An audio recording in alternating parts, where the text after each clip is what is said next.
Égypte. Le président de l'Assemblée nationale de Côte d'Ivoire, l'honorable Adama Bitogo, effectue une visite officielle d'amitié et de travail en Égypte. C-Web Info, 100% de l'information continue, 24h sur 24 sur 7, en cliquant sur cwebinfo.net.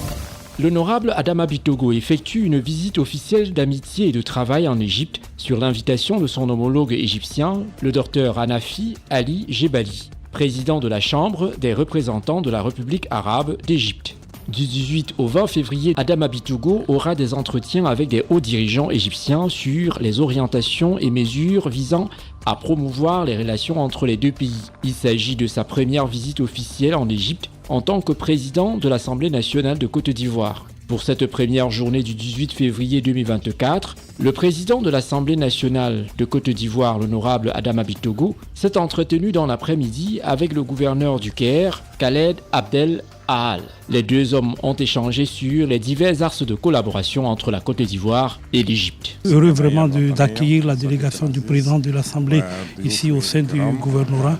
Nous allons dès maintenant mettre les bases d'une coopération entre la Côte d'Ivoire et le gouvernorat. Les prochains jours, nous allons avoir beaucoup d'échanges, de visites entre les deux délégations et qu'une coopération durable sera installée entre l'Égypte et la Côte d'Ivoire. Un film institutionnel a permis de retracer l'historique de la nouvelle capitale administrative du Caire en cours de construction depuis 2015 dans le désert égyptien. Cette visite nous a permis de noter que le Caire comptait plusieurs bidonvilles. Nous avons vu un film qui nous a permis de dire que tout est possible.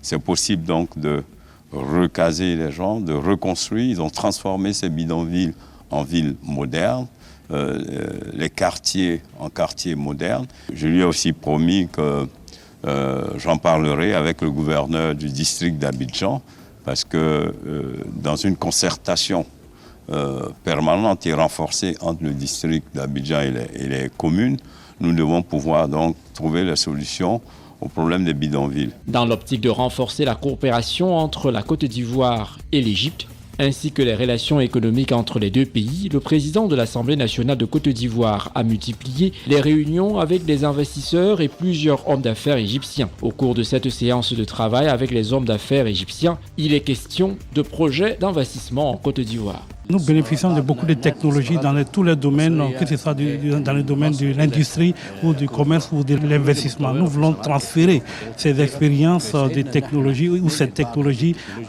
aux Ivoiriens.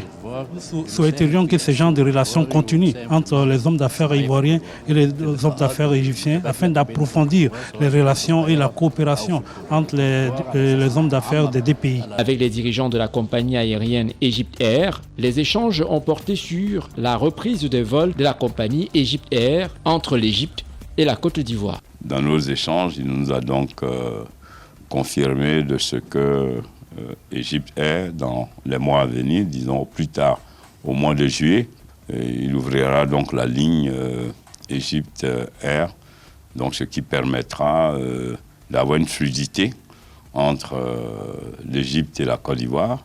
Et comme vous le savez, le transport est un vecteur de rapprochement, de renforcement des relations.